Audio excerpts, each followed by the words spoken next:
Hayi nakatebza andiyifuniseli hayi. Kudala kaba balapha baclose apha kum ndibacakisela abahlobo bam. Niba kaniyibukele laa truck ye-borehole xa idrila phaa idrila laa manzi. Nikhe nwabona ihlobo ataka ngalo laa manzi xa ithe yafumana le ndawo kanye kucaba inengcambu yokuba kutake laa manzi. Zile job hayi ndithi hayi mani baziqaphele into ezinjalo. Kutaka amanzi. Nina anizazi into ezinintsi nini. Tyhini fika umntu ngoza intandazele noba ukhulelwe umfazi wakho ukhulelwe. Hayi uyafuna. Hayi lo mfazi lona ndimbone etaka amanzi. Zizinto bemeke uyazazi mani ezo xa uyindoda mani. Hlakanipha xa uyindoda wazi into ezininzi.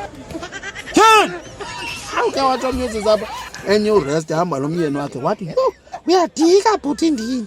Uyadika ndathi mna hayi fanele adika. Ikhona le ndawo ndikunyathele kuyo kanye. Le ndiyaziyo ndiyayazi ndizayithetha kunjalo nje.